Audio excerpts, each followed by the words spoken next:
इस elite academy में एक अनस्पोकन रूल चलता है, असली नोबल्स जब फिश खाते हैं तो सिर्फ क्रेसेंट शेप चीक मीट खाते हैं, और जो भी फिशबैक मीट खा लेता है उसे तुरंत पुअर फैमिली का किड समझ लिया जाता है। ये पूरा एक एलीट गेम है जो 4 मेजर कॉन्ग्लोमरेट्स के एयर्स ने डिजाइन किया है। हर साल 50 अंडर प्रिविलेज स्टूडेंट्स को सिलेक्ट किया जाता है ताकि वो वेल्दी नोबल फैमिलीज के मेंबर्स बनकर एक्ट करें। ये गेम पूरे 1 मंथ चलता है। अगर तुमने डिस्गाइज मेंटेन कर लिया तो ह्यूज कैश प्राइज मिलता है, लेकिन अगर एक्सपोज हो गए तो 50 ईयर्स तक उन्हीं 4 मेजर कॉन्ग्लोमरेट्स के लिए फ्री में काम करना पड़ता है। और मैं एक लो क्लास लड़का जो बैरली खुद को फीड कर पाता है, एक स्ट्रेंज एक्सीडेंट की वजह से इस एकेडमी में सिलेक्ट हो गया। उस दिन जब मैं टेक आउट डिलीवर कर रहा था, मैंने अपने हाथ में गोल्ड रिम्ड गेम इन्विटेशन को देखा और स्लोली हेड डाउन कर लिया।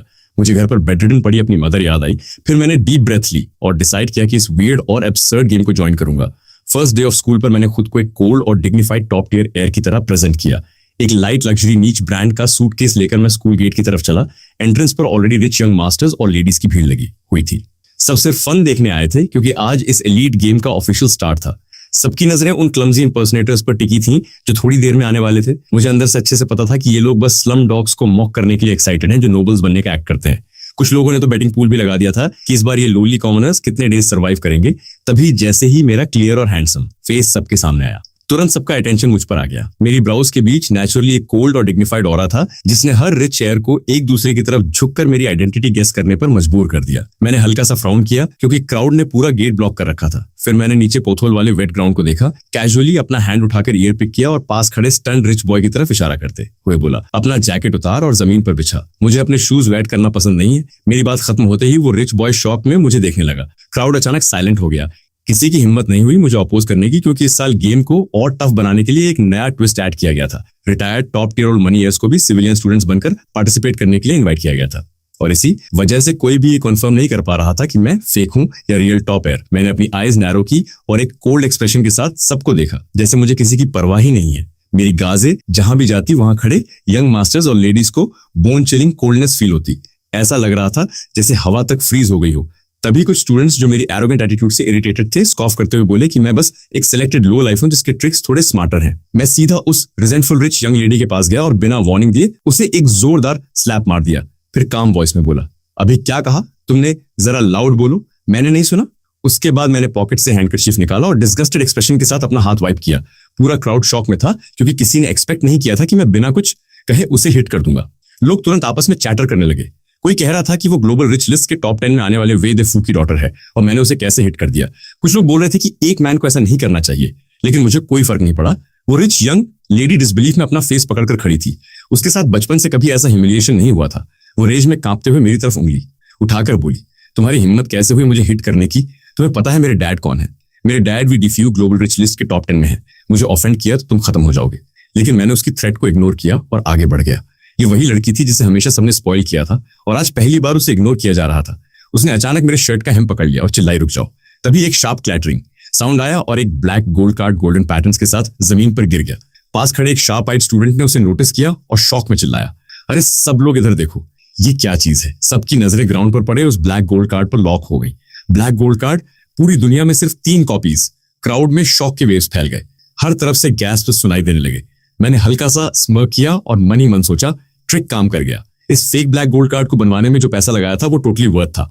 मैंने एरोगेंट अंदाज में हेड उठाया, पहले उस लड़के की तरफ इशारा किया जिसने पहले क्लोथ्स फेंके थे, फिर कार्ड की तरफ पॉइंट करते हुए बोला, इस कार्ड को उठा लो, अब से ये तुम्हारा है। वो लड़का इंस्टेंटली फ्लैटर हो गया। उसकी आईज में लॉटरी जीतने वाली खुशी चमक रही थी। मैंने टोन ऐसा रखा जैसे मैं कोई बेनिफैक्टर हूं। फिर भी उसे जरा भी ह्यूमिलिएशन फील नहीं हुआ, बल्कि वो ऑब्सीक्वियस स्माइल के साथ दौड़ कर आया, मेरे पैरों के पास से कार्ड उठाया और दोनों हाथों से रिस्पेक्टफुली मुझे वापस दे दिया। बोला, ये कार्ड बहुत वैल्यूबल है, मेरे पास 10 गट्स भी हो तो भी मैं ऐसे यूज नहीं कर पाऊंगा, आप ही से सेफ रखिए। मैंने डिस्गस्टेड लुक के साथ उसे देखा, हैंडकरचीफ से पकड़कर उस डर्टी ब्लैक गोल्ड कार्ड को उठाया, फिर कैजुअली हवा में उछालकर सीधा पास के ट्रैश कैन में फेंक दिया। बोला, मेरे पास ये ऑलरेडी इतना डर्टी हो गया है, अब इसका क्या यूज? जब किसी को चाहिए ही नहीं तो इसे फेंक देना ही बेहतर है। पास खड़ा वो स्टूडेंट जिसने पहले से पहचान लिया था, अपना चेस्ट पकड़कर ऑलमोस्ट रोने वाली हालत में था। बोल रहा था, मेरा हार्ट टूट गया, दुनिया में सिर्फ 3 ब्लैक गोल्ड कार्ड्स हैं और इसने ऐसे कैजुअली फेंक दिया। सामने खड़ा वही लड़का जिसने पहले क्लोथ्स फेंके थे, जल्दी से अपनी थिंकिंग एडजस्ट करके डिसाइड कर चुका था कि मैं डेफिनेटली कोई टॉप रिच एयर हूं जो इस बार सिविलियन बनकर गेम खेल रहा है। उसने तुरंत रेस्पेक्टफुल टोन में पूछा, हेलो क्लासमेट, मेरा नाम जुंग रॉय है, मेरी फैमिली होटल बिजनेस में है, क्या मैं आपका नाम जान सकता हूँ? ये वही सवाल था जो वहां मौजूद हर इंसान जानना चाहता था। मुझे पता था ये मेरा पहला टेस्ट है, अगर पास हुआ तो इस नोबल गेम का टिकट मिल जाएगा, फेल हुआ तो सीधा डूम। मैंने डीप ब्रेथ ली, अपनी नर्वसनेस को दबाया और काम वॉइस में बोला, तुम ये जानने के लायक नहीं हो। तभी अचानक स्टूडेंट यूनियन के लोग आ गए और क्राउड को चीरते हुए मेरे सामने खड़े हो गए। बोले, तुम गम मोन हो ना, न्यू स्टूडेंट रजिस्ट्रेशन के लिए सिर्फ तुम ही बचे हो जिसने अभी तक रजिस्टर नहीं किया, जल्दी हमारे साथ चलो। ये सुनते ही पूरा क्राउड अप्रॉन बदल गया। लोग विस्पर करने लगे, उसका सरनेम गू है, क्या ये वही low profile top rich family है? गू फैमिली का यंग मास्टर, सुना था वो इस साल चाइना वापस आया है। किसी ने एक्सपेक्ट नहीं किया था कि वो यहाँ इस तरह दिखाई देगा। स्कूल ने इस गेम के लिए सच में बहुत इन्वेस्टमेंट किया है। अभी थोड़ी देर पहले एरोगेंट बिहेवियर दिखाने वाली नोबल गर्ल तुरंत क्राउड के पीछे हाइड हो गई। उसे डर था कि मैं रिवेंज लूंगा। यंग रॉय का एटीट्यूड और भी ज्यादा ऑब्सीकियस हो गया। उसने तुरंत मेरा सूटकेस पकड़ लिया और बोला, let me carry your luggage for you. आप जैसे यंग मास्टर को ट्रिवियल काम नहीं करना चाहिए, इसे मुझ पर छोड़ दीजिए। उसने चेस्ट थपथपाकर लॉयल्टी शो की। मैंने इंडिफरेंट फेस के साथ हल्का सा नोट किया और बिना इधर उधर देखे आगे चल पड़ा, लेकिन अंदर ही अंदर क्वाइटली रिलीफ की सांस ली कि किसी ने मेरी एक्ट को पकड़ा नहीं। चलते चलते मैंने कैजुअली आसपास के रिच यंग मास्टर्स और लेडीज के फेसेस स्कैन किए। सबकी आईज में और साफ दिख रहा था। तब मुझे समझ आ गया कि गू फैमिली के मिस्टीरियस यंग मास्टर वाली आइडेंटिटी सक्सेसफुली सेट हो चुकी है। ये 3 मंथ्स की प्रिपरेशन सच में काम आई। इस स्कूल में ऑलमोस्ट हर कोई रिच बैकग्राउंड से है। जरा सी भी गलती मेरी आइडेंटिटी एक्सपोज कर सकती है। इसलिए मैंने इंटेंशनली एक अनफेडोमेबल मिस्टीरियस फैमिली का पर्सोना चुना ताकि लोग खुद ही डर जाएं। गू फैमिली का रिसेंटली चाइना लौटे यंग मास्टर वाला टैग मेरे लिए परफेक्ट कवर बन गया। न्यू स्टूडेंट रजिस्ट्रेशन खत्म होने के बाद मैं कैंपस में कॉन्फिडेंटली वॉक कर रहा था। रास्ते में आने वाली लग्जूरियस बिल्डिंग्स को मैंने ऐसे इग्नोर किया जैसे ये सब मेरे लिए नॉर्मल हो। मेरा काम और कोल्ड एक्सप्रेशन देखकर लोग और कन्विंस्ड हो गए कि मैं सच में गू फैमिली का यंग मास्टर हूँ। उनका रिस्पेक्ट लेवल और बढ़ गया। थोड़ी देर बाद मैं एक लग्जूरियस सिंगल विला के सामने रुका, हाथ उठाकर कैजुअली पॉइंट किया और बोला, ये प्लेस ठीक लग रहा है, मैं यही रहूंगा। एक फीमेल क्लासमेट शॉक में बोल उठी, ओ माय गॉड, ये तो 4 मेजर फाइनेंशियल ग्रुप्स के एयर्स का रहने का प्लेस है, ये ऐसा कैसे कर सकता है? जिंग रॉय ऑकवर्ड एक्सप्रेशन के साथ मुझे समझाने लगा, यंग मास्टर, मुझे एक और जगह पता है जो इससे कम नहीं है, क्यों ना हम वो चूज करें। मैंने उसकी बात पूरी तरह इग्नोर कर दी, सीधे विला के अंदर चला गया। एक बेडरूम की तरफ इशारा करके बोला, ये रूम ठीक है, तुम लोग यहाँ आओ और उसका सारा सामान बाहर फेंको, सब कुछ न्यू से रिप्लेस करो और पूरे रूम को थॉरली क्लीन करो। जंग रॉय के चेहरे पर डर साफ दिख रहा था। उसके पूरे शरीर पर कोल्ड स्वेट आ गया। वो हकलाते हुए बोला, ये लेशा का रूम है, 4 बिग ग्रुप्स में से सबसे वर्स्ट टेम्पर वाला है। अगर वो वापस आ गया और हमें ये करते पकड़ लिया तो हम दोनों कहीं के नहीं रहेंगे। मैंने उन्हें एक कोल्ड ग्लेयर दिया और फ्लैट टोन में बोला, डरने की क्या बात है, वो आखिर है कौन? अचानक क्राउड में से शॉ का एक क्रेजी सुपर फैन भड़क गया और मेरी तरफ रश करने लगा, लेकिन उसके काम फ्रेंड ने तुरंत उसे पकड़कर रोक लिया। बोला, पागल हो गया है क्या? उसका सरनेम गू है, मरना है क्या? वो फैन तुरंत शांत हो गया और बस खड़ा देखता रहा कैसे शॉ का सारा सामान एक एक करके बिल्डिंग से नीचे फेंका जा रहा था। नीचे ग्राउंड पर जोर का बैंग हुआ और तुरंत कॉमोशन फैल गया। लोग चिल्लाने लगे, क्या ये पागल हो गया है? ये सब शॉ के पर्सनल बिलोंगिंग्स हैं और ये ऐसे फेंक रहा। ऊपर जिंग रॉय ने जरा भी हेजिटेट नहीं किया। उसने तुरंत फोन निकाला और अर्जेंट और फोनिंग टोन में कॉल लगाया, हेलो, अभी तुरंत लोग भेजो, यंग मास्टर लाइशा के रूम में जो भी था बिल्कुल सेम वैसा ही खरीदो, ओरिजिनल से बेटर कुछ मत लाना। कॉल कट करने के बाद वो नीचे झांक झांक कर सिचुएशन चेक कर रहा था। क्लियरली दिख रहा था कि वो इंप्रेस करने के लिए डेस्परेट है। थोड़ी देर में सारा सामान पैक हो गया।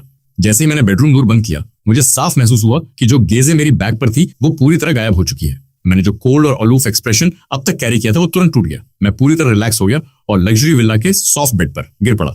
चेस्ट पर हाथ रखकर लंबी सांस ली और धीरे से बोला, बच गया। आखिरकार इस नोबल्स गेम का फर्स्ट लेवल क्लियर हो गया। मैंने इसके लिए पूरी प्रिपरेशन की थी।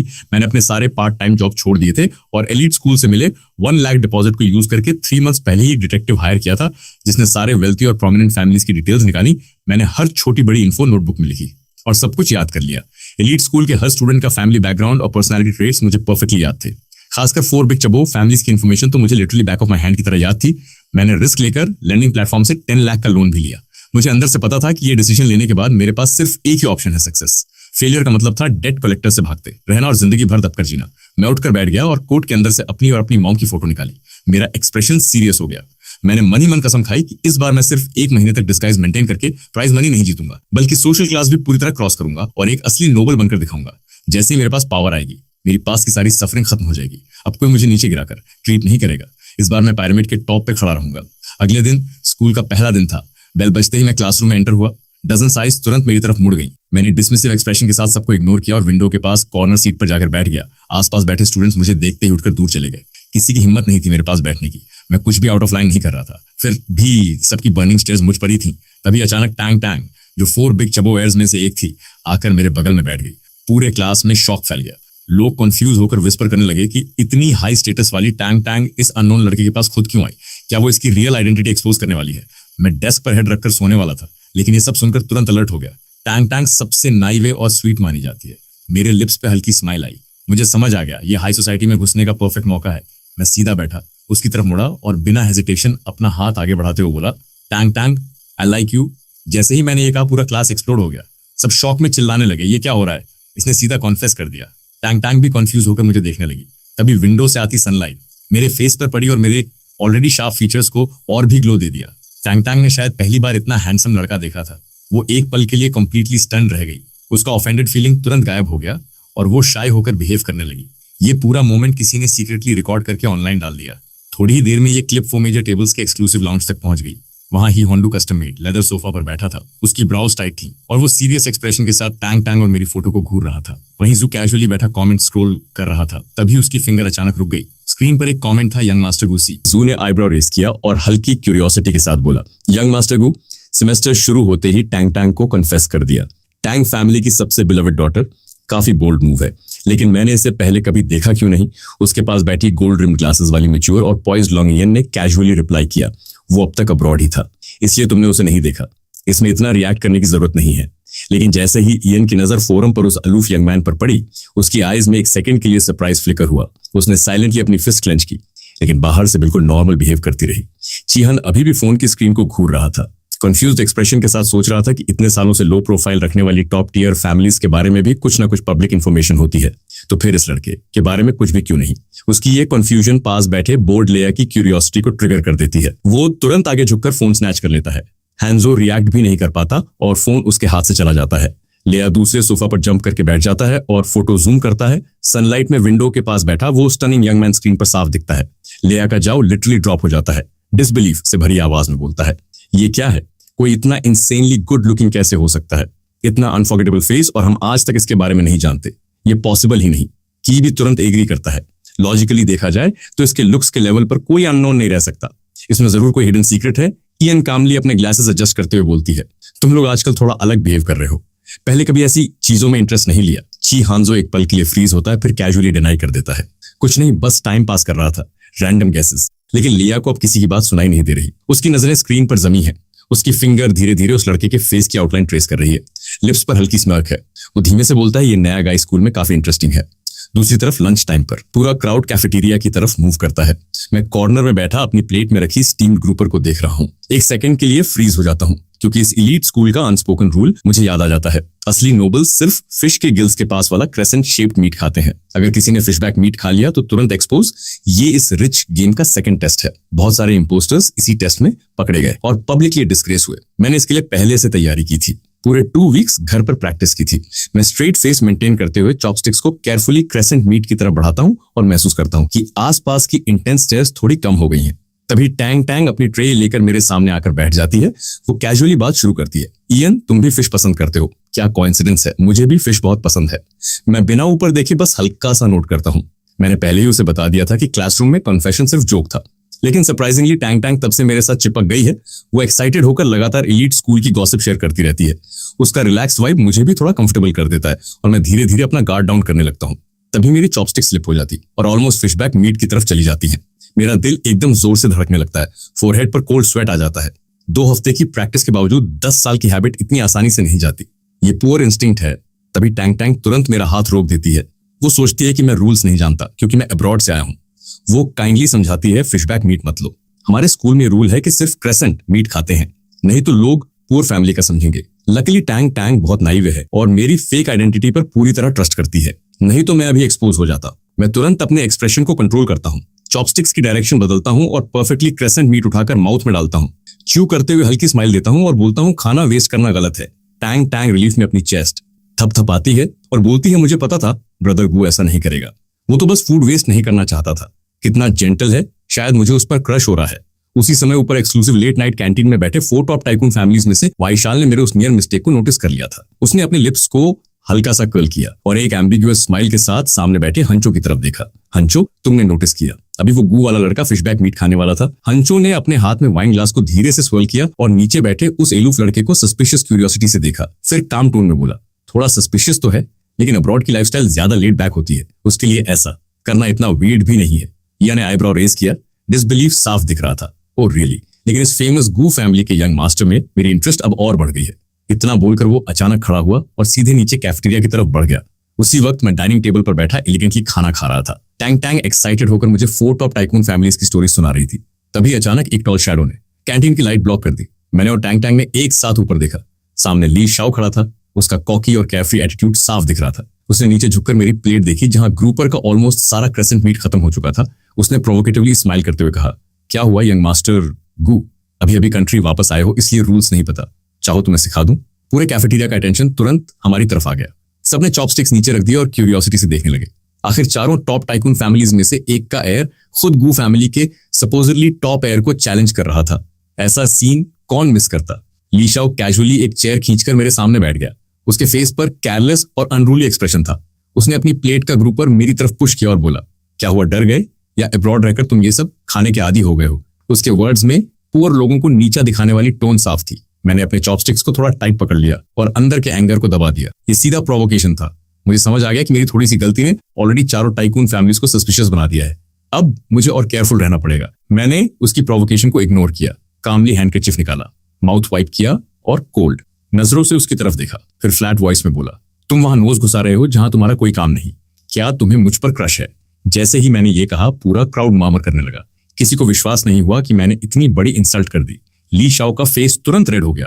वो टेबल पर जोर से हाथ मारकर खड़ा हो गया और गुस्से में चिल्लाया, नॉनसेंस, मैं टोटली स्ट्रेट हूं। मुझे तुम जैसे अननोन बैकग्राउंड वाले लड़के पर क्रश क्यों होगा? मैंने बिना रिएक्ट किए कामली अपनी प्लेट उठाई, खड़ा हुआ और कंटेम्प्चुअस एक्सप्रेशन के साथ उसकी तरफ देखा। हाँ सही कहा, तुम मेरे लायक भी नहीं हो। इतना कहकर मैं मुड़ा और वहां से चला गया।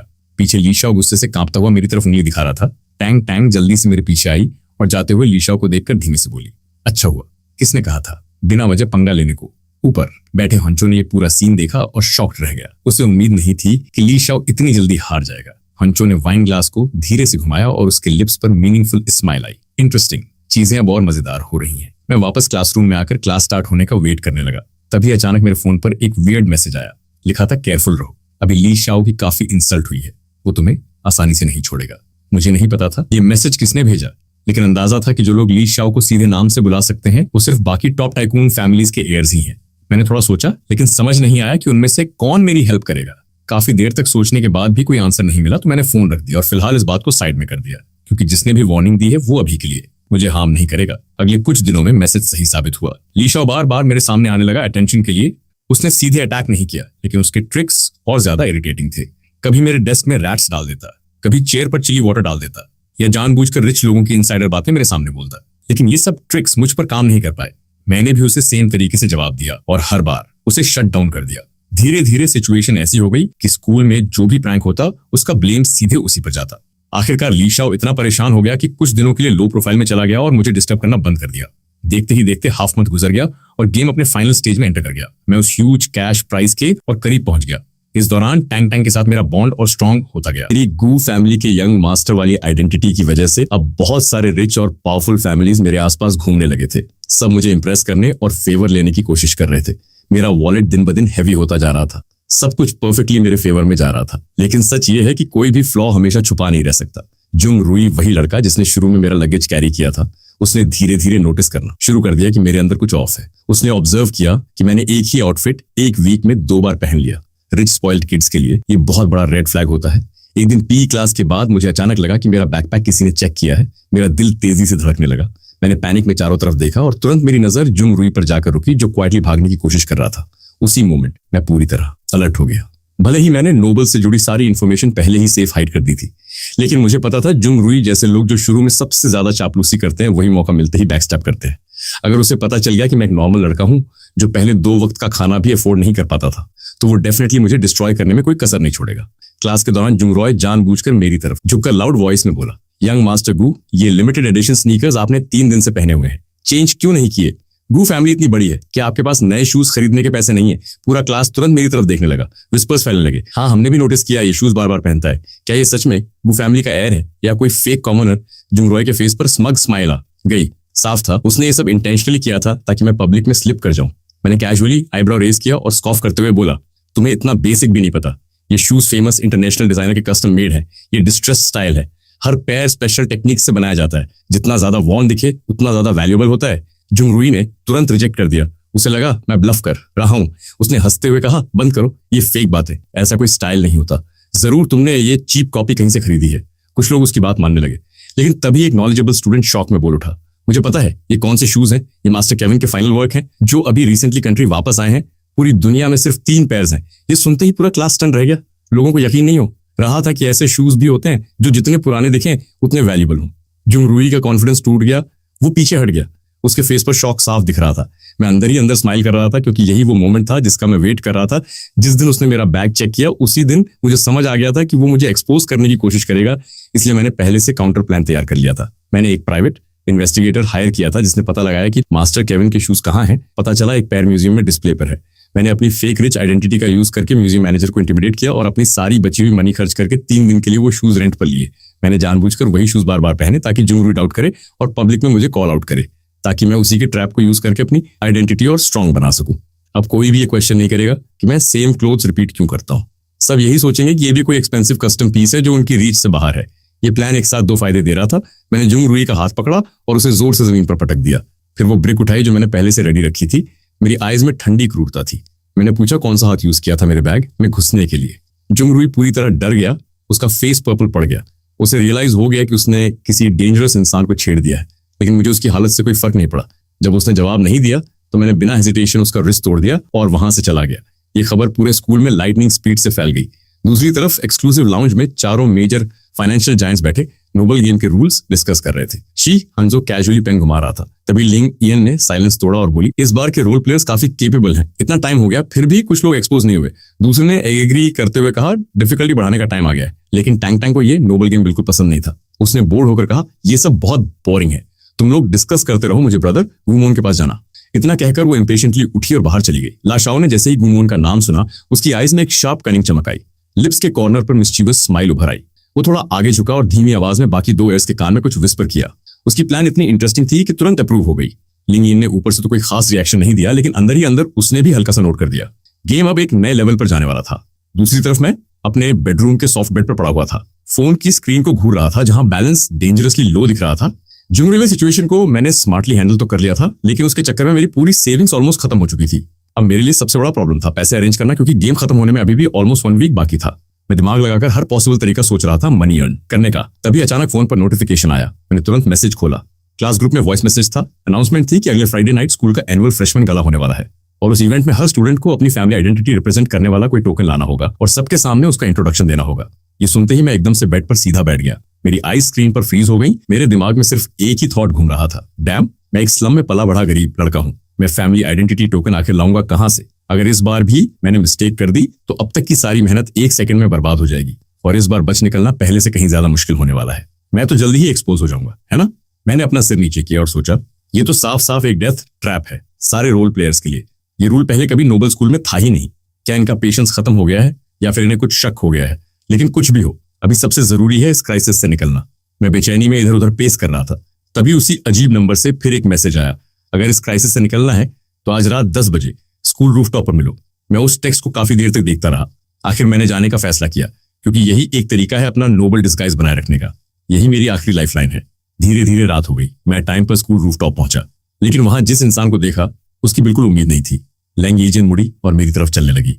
हवा उसके बालों को हिला रही थी और उस खामोश रात में उसके हाई हील्स की आवाज साफ सुनाई दे रही थी। उसने मेरे चेहरे पर शॉक देखा और हल्का सा हंस पड़ी। क्या हुआ? मुझे देखकर सरप्राइज हो गए। मैंने अपने चेहरे से शॉक हटाया, अपना फेक रिच नोबल एक्ट छोड़ दिया और अपना असली रूप दिखा दिया। क्योंकि अगर उसने मुझे ये मैसेज भेजा है तो उसे मेरी पूरी आइडेंटिटी पहले से पता होगी। अब प्रिटेंड करने का कोई मतलब नहीं था। मैं उसके सामने खड़ा था, उसकी खूबसूरती देखकर भी कंफ्यूज था। मैंने सिर हिलाया, मैं समझ नहीं पा रहा, तुम मेरी हेल्प क्यों कर रही हो? लैंग एजियन ने एक जेडे पेंडेंट निकाला जिस पर गू फैमिली का सिंबल बना हुआ था। उसने वो मुझे देते हुए कहा, ये गू फैमिली की यंग मास्टर का पर्सनल जेडे पेंडेंट है, असली नहीं है, बस रिप्लिका है, लेकिन उन डिम विटेड रिच नोबल्स को बेवकूफ बनाने के लिए काफी है। मैं एक सेकंड के लिए फ्रीज हो गया। मैंने उसे लेने की हिम्मत नहीं की। ये देखकर उसने मेरा हाथ पकड़ा और पेंडेंट मेरे हाथ में रख दिया। ले लो, ये तुम्हारे लिए थैंक यू गिफ्ट है जो तुमने 10 साल पहले किया था। तुमने एक छोटी लड़की को एली में बचाया था और खुद ऑलमोस्ट मर गए थे। उसके इतना कहते ही मेरे दिमाग में मेमोरीज फ्लड हो गई। मुझे अचानक 10 साल पहले की वो रात याद आ गई जब मैंने एक छोटी लड़की को थग से घिरा हुआ देखा था। मौका देखकर मैं तुरंत उसे बचाने दौड़ पड़ा, लेकिन वो लोग ज्यादा थे। लड़की तो बचकर निकल गई, लेकिन मुझे बुरी तरह पीटा गया। तभी लैंग एजियन की ठंडी आवाज ने मुझे वापस रियलिटी में खींच लिया। मैंने कभी नहीं सोचा था कि तुमसे यहाँ फिर मिलूंगी। मैं होश में आया। मैंने वो जड़े पेंडेंट ले लिया और उसे एक सिंसियर स्माइल दी। जो भी हो, इसके लिए थैंक यू सो मच। मेरी स्माइल देखकर वो थोड़ी नर्वस हो गई, उसकी नजरें इधर उधर घूमने लगी। फिर उसने कैजुअली कहा, मुझे थैंक मत करो, मैं बस देखना चाहती हूँ कि तुम इस एलीट स्कूल में कितनी दूर जा सकते हो। मुझे डिसअपॉइंट मत करना, गुमोयन। इतना कहकर वो मुड़ी और चली गई। उसके हाई हील्स की आवाज धीरे धीरे दूर होती गई और मैं वहीं खड़ा रह गया, कंप्लीटली स्टन्ड। मैं रूफटॉप के किनारे गया, नीचे देखा और अपने हाथ में उस जड़े पेंडेंट को कसकर पकड़ लिया। फिर मैंने पूरी एलीट स्कूल की रात की व्यू को देखा और मन ही मन कसम खाई, मैं यहाँ अपना नाम जरूर बनाऊंगा ताकि हर कोई मुझे रिस्पेक्ट करे। एक प्राइवेट विला के अंदर किसी ने चिहंजो को एक एनोनिमस पैकेज भेजा। वो लिविंग रूम के सोफा पर बैठा कैजुअली उसे खोल रहा था। अंदर गुमोयान की फोटोज भरी हुई थी जिसमें वो रेन में डिलीवरी करता हुआ और अलग अलग पार्ट टाइम जॉब्स करता हुआ दिख रहा था। चिहंजो उन फोटोज को देखते हुए हल्का सा हंसा। लगता है गू फैमिली का ये यंग मास्टर काफी सीक्रेट छुपा रहा है। अगली दोपहर मैं 4 बिग टेबल्स के एक्सक्लूसिव लाउंज में एंटर हुआ। उस बड़े रूम में सिर्फ चिहंजो सोफा पर अकेला बैठा था। मैं उसके पास गया, उसने मेरी पार्ट टाइम जॉब वाली फोटोज मेरी तरफ फेंकी और कहा, बताओ ये सब क्या है। मुझे बिल्कुल सरप्राइज नहीं हुआ। मुझे पहले से पता था कि ये पास्ट कभी इरेज नहीं होगा, इसलिए मैंने इसका एक्सप्लेनेशन पहले तैयार कर लिया था। ये सब बस लाइफ एक्सपीरियंस के लिए था। जब तक तुम ये नहीं समझोगे कि गरीब लोगों को क्या चाहिए, तब तक तुम उन्हें कंट्रोल नहीं कर सकते। चिहंजो ने मुझे सरप्राइज होकर देखा, जैसे पहली बार उसने मुझे सीरियसली लिया हो। उठकर लाउंज के पीछे बार के पास गया और बैठ गया। फिर उसने मेरे पास वाली सीट की तरफ इशारा किया, बैठो, रिलैक्स करो। क्या लोगे ड्रिंक में? वो अभी भी मुझे टेस्ट कर रहा था। मैंने सीधा उसकी आंखों में देखा, नहीं, मुझे बाद में क्लास अटेंड करनी है। फिर मैंने कहा, तुमने मुझे आज यहाँ बुलाया, सिर्फ इस छोटी सी बात के लिए तो नहीं। अगर ऐसा है तो मैं जा रहा हूँ। ये कहकर मैं मुड़कर जाने लगा। तभी उसने आवाज लगाई, रुको, इतनी जल्दी क्या है? मैं रुक गया। अंदर से मैं खुश था। मुझे पता था मैं ये हर्डल पार कर चुका हूँ, लेकिन मैंने अपने चेहरे पर कोल्ड एक्सप्रेशन रखा और मुड़कर उसे बार पर बैठे देखा। क्या बात है? वो स्टेडी बिना किसी हरी के मेरी तरफ चला, अपनी पॉकेट से अनलिमिटेड ब्लैक कार्ड निकाला और मेरी तरफ बढ़ा दिया। मैं पहले थोड़ा रूड था। ये अनलिमिटेड ब्लैक कार्ड मेरी तरफ से अपॉलॉजी है। मैंने उस ब्लैक कार्ड को सामने देखा और पैसे के टेम्पटेशन को बड़ी मुश्किल से कंट्रोल किया। फिर गुस्से का एक्ट करते हुए बोला, इसका क्या मतलब है यंग मास्टर जी? गू फैमिली को तुम्हारे पेटी कैश की जरूरत नहीं है। वो जोर से हंसा, हाँ हाँ हाँ, इंटरेस्टिंग, तुमने सच में मुझे डिसअपॉइंट नहीं किया। फिर उसने एक ऑलरेडी प्रिपेयर्ड इन्विटेशन निकाला और मुझे थमा दिया।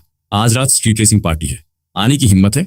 मैंने ब्लैंक फेस के साथ इन्विटेशन ले लिया, लेकिन अंदर से मैं पूरी तरह एंग्शियस था, क्योंकि मैं इतना न्यू ड्राइवर हूं कि रोड टेस्ट 3 बार फेल होने के बाद पास हुआ था। लेकिन मैं मना नहीं कर सकता था। ये इन्विटेशन मेरी एलीट सोशल सर्कल में एंट्री का पहला टिकट था। अगर मैं इसे रिजेक्ट करता तो मेरी सारी मेहनत वेस्ट हो जाती। उसी रात 10 बजे मैं काइहोंजो की लग्जरी कार में बैठा था और जैसे ही हम वाइंडिंग माउंटेन रोड पर ड्राइव कर रहे थे, मैंने खिड़की से बाहर देखा। दोनों तरफ बॉटमलेस क्लिफ्स थे। एक छोटी सी गलती और सीधा क्रैश। कुछ ही देर में कार स्ट्रीट रेसर्स के हैंगआउट पर रुक गई। जैसे ही चिहंजो की कार वहां पहुंची, सबका अटेंशन उसी पर चला गया। फिर सबने नोटिस किया कि कार से चिहंजो नहीं बल्कि कोई अननोन लड़का उतर रहा है। सबकी नजरें क्यूरियोसिटी से मेरी तरफ मुड़ गईं। ये कौन है? यंग मास्टर ची की कार से क्यों उतर रहा है? कुछ लड़कियां फुसफुसाईं, वाओ कितना गुड लुकिंग है। लिटरली ड्रूल आ रहा है। भीड़ के शौक के बीच येशाओ की आंखें चौड़ी हो गई। वो मेरे पास आया और धीरे से चिहंजो से पूछा, तुम दोनों साथ कैसे? चिहंजो बिल्कुल चिल था। तुम्हें नहीं लगता ये सुपर फन है? लीशाओ ने मुझे देखा। मैं उस लाउड रेस ट्रैक के बीच अकेला खड़ा था। एक अलग ही नोबल वाइब के साथ उसने आईब्रो रेज किया। सही कहा, ये काफी फन है। वो एक सुपर हॉट गर्ल को आर्म में लिए मेरे पास आया। यंग मास्टर गू, क्या सरप्राइज है? सुना है ओवरसीज में तुमने बहुत गोल्ड मेडल्स जीते हैं, कुछ रेसेस ज्वाइन करोगे? मैं कुछ सेकंड्स चुप रहा। मुझे पता था मैं बच नहीं सकता, लेकिन मैं जवाब नहीं दे रहा था तो उसे लगा मैं मना कर रहा हूँ। उसने पास खड़ी कार की तरफ इशारा किया। कार नहीं है? नो प्रॉब्लम, मेरी स्पेयर ड्राइव कर लो, टॉप के परफॉर्मेंस है। मैंने उस डायरेक्शन में देखा। एक बेहद कलरफुल बुगाटी मेरी आंखों के सामने थी। इतनी फ्लैशी कि पीकॉक जैसी लग रही थी। मैंने हल्का सा स्mirk किया। मुझे रेस कार्स का ज्यादा नॉलेज नहीं था, लेकिन इतना समझ गया कि ये कार रिलायबल नहीं है। ले शाओ जानबूझकर मुझे टेस्ट कर रहा था। उसने अपने साथ खड़ी लड़की को साइड किया, झुककर मेरी आंखों में देखा। फेमस यंग मास्टर गू, डर तो नहीं लग रहा? वो जोर से हंसा। बाकी नोबल्स भी हंसने लगे। मैं पूरी तरह स्टक हो चुका था। तभी लैंग यूएजियन रेसिंग सूट में बाहर आई। उसने लेशाओ को साइड किया और मेरे सामने खड़ी हो गई। लेशाओ, ये जंग कार लेकर आए हो, आंखों को पेन दे रही है। ये मैटर मेरे और यंग मास्टर गू के बीच है, तुम बीच में क्यों आ रहे हो? उसने सबको इग्नोर किया। मेरी तरफ देखकर सॉफ्टली मुस्कुराई। मैं भी यंग मास्टर गू की ड्राइविंग स्किल्स देखना चाहती हूँ। ऐसा करते हैं, मैं तुम्हारी को पायलट बनती हूँ। पूरा क्राउड शॉक हो गया। क्या हमारी गॉडेस को पायलट बनेगी इसके लिए? लेकिन उसने किसी की नहीं सुनी। मेरा हाथ पकड़ा और मुझे ड्राइवर सीट में बिठा दिया। उसने सीट बेल्ट बांधी। मैंने उसकी तरफ सीरियस होकर देखा। तुम श्योर हो मैंने अभी रिसेंटली लाइसेंस लिया है? सेफ्टी गारंटी नहीं कर सकता। वो बोली, इट्स फाइन, मुझे तुम पे ट्रस्ट है और मैंने इस कार में स्पेशल मॉडिफिकेशंस पहले ही कर रखे हैं। वैसे भी तुम्हारे साथ इतनी स्टनिंग को पायलट है, टेंशन किस बात की? उसकी ये नार्सिसिस्टिक लाइन सुनकर मैं हंस पड़ा। मेरा सारा नर्वसनेस खत्म हो गया। मैंने कभी नहीं सोचा था कि हमेशा एलूफ रहने वाली लेंग युएजिन का ऐसा साइड भी होगा। सारी प्रिपरेशन कंप्लीट हुई, गन शॉट हुआ और सारी रेस कार्स रॉकेट की तरह निकल गई। मैं भी उनके पीछे निकल पड़ा। रेस बेहद इंटेंस थी और इस वक्त मुझे अपने डिलीवरी वाले पास्ट का फायदा मिल रहा था। फास्टेस्ट रूट्स ढूंढना मेरे इंस्टिंक्ट में बस चुका था और लेंग युएजिन एक अमेजिंग को पायलट थी। वो हर बार टर्न्स के पास आते ही मुझे परफेक्ट टर्निंग पॉइंट बता देती थी और मैं और लेंग युएजिन इतनी परफेक्ट सिंक में थे कि हमने जल्दी ही बाकी सारी कार्स को पीछे छोड़ दिया और सेकंड पोजीशन पर आ गए। आखिरी टर्न बस 100 मीटर दूर था, लेकिन लिएशाओ अभी भी हमसे काफी आगे था। मैं जितना भी एक्सेलरेट करता उसे क्रॉस नहीं कर पा रहा था। तभी लेंग युएजिन की एक्साइटेड आवाज आई, गुमोयन मुझ पर ट्रस्ट करो, फुल गैस दबाओ, हम उसे टर्न के बाहर से ओवरटेक करेंगे। मैंने एक सेकंड के लिए नीचे बॉटमलेस क्लिफ की तरफ देखा, फिर उसकी आंखों में झांका। उसकी एक्साइटमेंट साफ दिख रही थी और अचानक मेरे अंदर एड्रेनालाइन का ब्लास्ट हो गया। दिल तेजी से धड़कने लगा। मैंने जोर से कहा, ओके टाइट पकड़ो, चलते हैं। मैंने गैस पेडल पूरी ताकत से दबा दिया। कार ने जोरदार रॉर किया जैसे अभी टूट जाएगी, लेकिन मैंने जरा भी हेसिटेट नहीं किया और सीधा आगे बढ़ गया। टर्न पर ओवरटेक करते वक्त मुझे साफ महसूस हुआ कि कार का आधा हिस्सा हवा में लटक रहा है। मैंने तुरंत स्टीयरिंग घुमाया और कार को ट्रैक पर वापस खींच लिया। दिल इतनी तेजी से धड़क रहा था जैसे अभी फट जाएगा। लेंग युएजिन भी जोर से चिल्ला रही थी और अगले ही पल हमने फिनिश लाइन की रेड टेप तोड़ दी। मैंने फर्स्ट प्लेस जीत लिया, लेशाओ को सिर्फ 0.01 सेकंड से हराकर। पूरा क्राउड जोरदार तालियों और शोर से गूंज उठा। किसी ने एक्सपेक्ट नहीं किया था कि मैं लेशाओ जैसे बिग शॉट को हरा दूंगा। मैं कार में बैठा गहरी सांस ले रहा था। आसपास की हीटेड डिस्कशन सुनते हुए अब समझ आ रहा था कि ये कितना डेंजरस था। लेंग युएजिन ने सीट बेल्ट खोली, मेरे गले में हाथ डालकर बोली, तुम कमाल हो। मुझे पता था मैं गलत नहीं हूं। फिर वो उतर गई। थोड़ी देर बाद मैं भी खुद को काम करके बाहर आया। लेशाओ ऑकवर्ड होकर मेरे पास आया, ये राउंड काउंट नहीं होगा। आखिर तुमने ओवरसीज में गोल्ड मेडल्स जीते हैं, नेक्स्ट टाइम कुछ और खेलेंगे, तब मैं जरूर जीतूंगा। वो चाहे एक्सेप्ट ना करे, लेकिन अंदर से उसने मुझे गू फैमिली के यंग मास्टर के रूप में मान लिया था। मेरा ये रिस्की मूव सही साबित हुआ। तभी चिहंजो भी हमारे पास आया, बुरा नहीं, तुम में दम है। अब मैं फ्रेशमैन बैंक्वेट में तुम्हारा परफॉर्मेंस देखने के लिए काफी एक्साइटेड हूँ। रेस खत्म होते ही जो अरेना अभी शोर से भरा था कुछ ही सेकंड्स में खाली हो गया। उस रात मेरी आइडेंटिटी सिर्फ मिस्टीरियस गू फैमिली के यंग मास्टर की नहीं रही, बल्कि एक फियरलेस टफ गाय की भी बन गई। उस रात के बाद कई रिच और नोबल फैमिलीज ने मेरे बारे में सुना और उनका एटीट्यूड मेरे लिए और रिस्पेक्टफुल होता गया। मैंने उनके ट्रस्ट का इस्तेमाल करके अपना बिजनेस शुरू किया। उन्होंने मुझे खुश करने के लिए पैसा इन्वेस्ट किया और मैंने जमकर प्रॉफिट कमाया। अब मुझे अपने नोबल एक्ट के लिए पैसे की टेंशन नहीं थी। टाइम तेजी से बीता और जल्द ही फ्रेशमैन बैंक्वेट का दिन आ गया, जो इस नोबल गेम का लास्ट डे भी था। इन दिनों कमाए पैसों से मैंने एक क्लासिक कस्टम सूट बनवाया और लेंग युएजिन का दिया हुआ जड़े पेंडेंट हाथ में लेकर बैंक्वेट हॉल में कॉन्फिडेंटली एंटर हुआ। मेरा सूट और पर्सनैलिटी देखकर सबकी नजरें मुझ पर टिक गईं।